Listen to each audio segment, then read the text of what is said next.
Hello guys, welcome back to this channel. Today I'm going to review Gun Maverick. Yesterday I got the chance to see it in the theater in Michigan, and today I think it just would be awesome to review, which is exactly what I'm doing. So, not much to say, but tell me what you thought about this movie in the comments below. Did you love it? Did you hate it? And yeah, so go subscribe. I'm almost at 90, I'm almost at 100, I think I'm at 92 or 93, 90, between 90 and 93, something like that.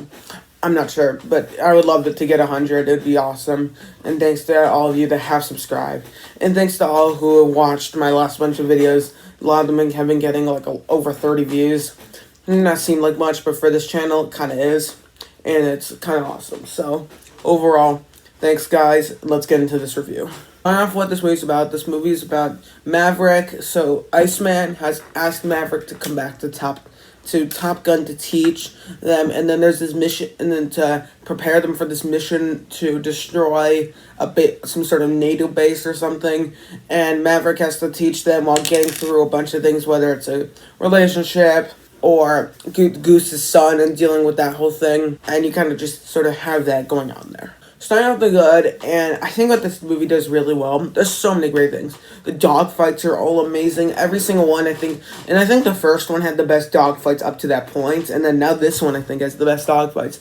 Tom Cruise was amazing here, just as good, if not better, than he was in the original. I think the cameo of Val Kilmer's Iceman actually worked really well, and I think Val Kilmer actually does have throat cancer, I could be wrong. Everything with sort of all the character stuff work. All of the characters are all pretty entertaining without sort of stealing the show from Tom Cruise, which is kind of impossible to do, but they don't.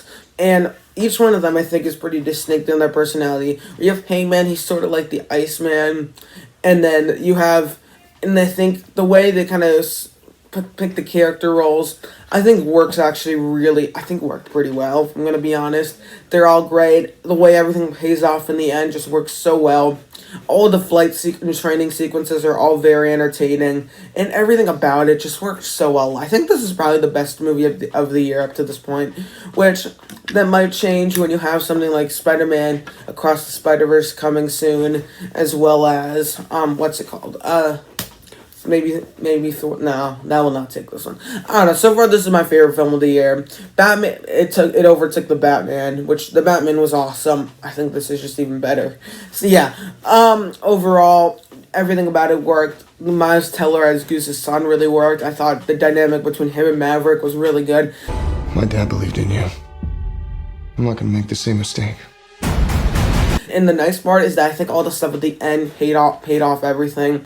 And overall, I think their relationship, they didn't overplay it and everything. Like, they kept it just right, where you feel the tension, you know why it's there, because Maverick feels responsible for, and Miles Teller thinks that he's responsible for what happened with Goose, which is his dad. And I think the way all of that played out, I thought just worked so well. They didn't overplay it. They didn't overstate it, because they felt that they didn't have to, which of course they didn't. And it just made for such a great movie. I think some legacy sequels, if the thought's not put in there and the effort, then it's just kind of trash. I think that the thought was definitely put in here, and that it made for an awesome film. And overall, if you haven't seen it, go check it out. I loved it. I bet most other people did. It got like a very high Rotten Tomato score. I think a 97% or something, which is awesome. Which a lot of Tom Cruise stuff has been getting high Rotten Tomatoes, like Mission Impossible Fallout. And, as I said, the dog fights and everything, with the final battle, from the trailer, it looked a little bit over the top, but they played it just right. I have a couple very mixed stuff about it, very minor nitpick. I did feel that was a little bit too much like the final battle in Star Wars The Force Awakens. It's the exact same setting, so I don't know. That didn't really bother me. It bothered me right at the beginning of the final battle. As you got towards the end of it, it didn't bother me at all. And I think the way the finale keeps building and building, it's not too long and it's not too short, where like you could see, and I think they give you The thing of this movie is that they give you all of the reasons of what they need to do, all the reasons it could go wrong and everything. And I think the way it plays out is just perfect. Like, I don't think they didn't make any big mistakes with this movie. It was just very well thought out. And this movie's been in the making for a while. So, and honestly, the wait paid off. I thought it was awesome. I don't really have any like flaws with it. These are two very minor nitpicks.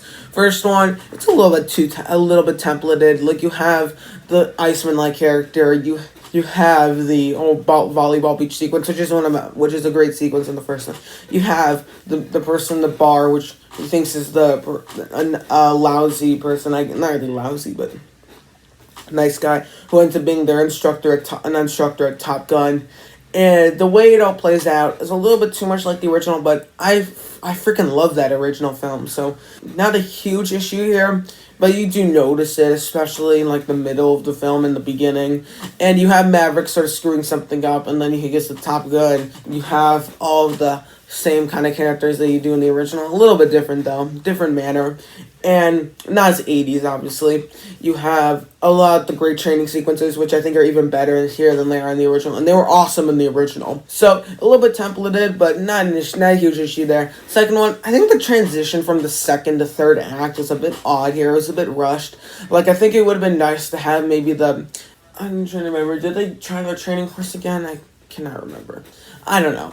So, I think the way everything plays out, I think worked really well. I don't have very many issues, so I think we can get into the final bits. For this movie's final score, I'm going to give it a 9.7 out of 10. I'm going to give it 0.1 over the original. The original, I think I'd give it like a 9.6. 9.6, 9.7, I don't know.